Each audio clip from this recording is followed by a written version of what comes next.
Welcome back, everybody. Our first guest tonight is a talented actor, you know, from shows such as Mr. Robot, Dr. Death, and Dirty John, as well as movies like Blink Twice, True Romance, and Heathers. He's currently starring in Dexter: Original Sin. New episodes premiere Fridays on Paramount Plus with Showtime. Please welcome back to the show our friend Christian Slater, everybody.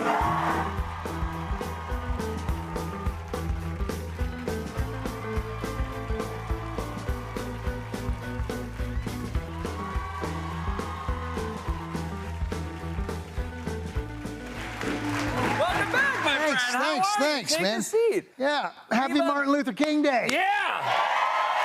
You know what? Let's not lose focus. You're right. That's right. This is very exciting.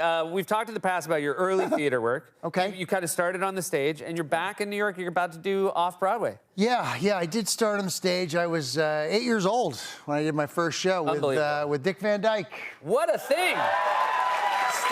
Still kicking. Still kicking, that guy. Yeah. I mean, I would do it again. When you were 8 years old and you saw Dick Van Dyke, were you like, this guy's going places? Oh, this guy, yeah. I mean, it was pretty impressive. Pretty impressive guy. Yeah. No, it was an experience, and I loved it. And now to get the opportunity to go back to stage and do all that stuff is very exciting. It's fantastic. Do you get...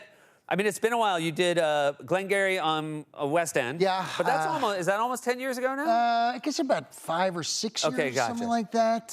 But yeah, whenever I get the opportunity to do something in the theater, I love it. I mean, like I said, I started at a very young age doing theater. I grew up in New York. I did the Christmas Spectacular, by the way. Yeah.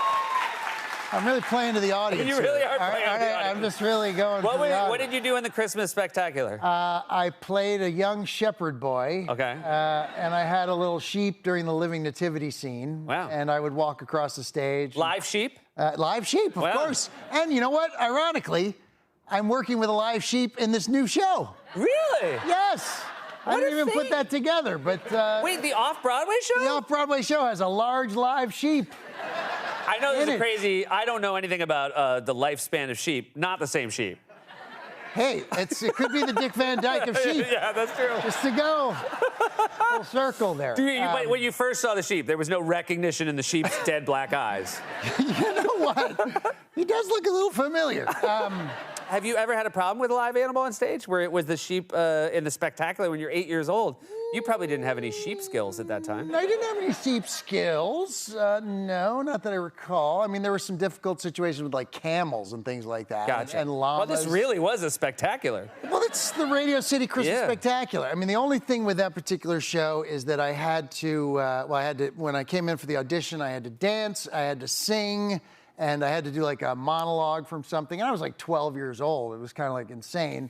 And then I got there to do the show, and they didn't have enough microphones to go around for everybody in the cast. So they just used the recorded voices from the year before. So all of my work for that audition was completely for nothing. Really? Yeah. Wait, did you have to mouth along? Yeah, I had to mouth along. Oh, my God. I was playing Tiny Tim's older brother going, oh.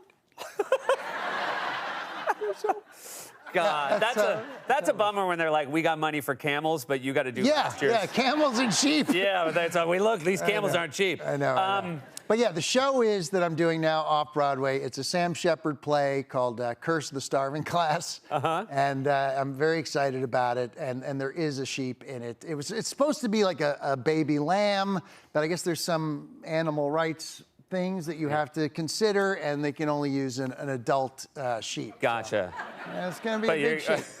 Yeah. I'm going to get to know this one very well, too. Do you ever have to, like, hold an adult sheep and pretend like it's a baby for the purposes of it? Yeah, there's a moment there. So, yeah, it's supposed to be all cuddly and sweet. I was rehearsing with, like, a little doll sheep, you know, and now that I get there, it's going to be like this. Oh, my sheep. Oh, my baby. My newborn sheep. Please, I must save you. Well, we'll see how it goes. The last time is it true the last time you did theater in New York was Glass Menagerie? Yeah, that was a while ago. That's a while ago. Yeah, that was with Jessica Lange. Incredible. But you had, you stepped in late in the process for that one.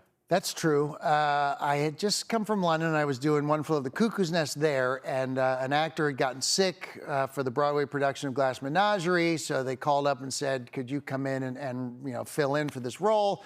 And I said, sure, but I had like 8 days to memorize the play. Yeah, I would already be intimidating doing Broadway with Jessica Lange. Yeah. And on top of that, you have less time. Yeah. Do you feel like that helped you like zero in and focus, knowing you had no like free days? It did. It certainly helped to do that. It was. Did they ever recommend like using the audio of the guy who got sick and having?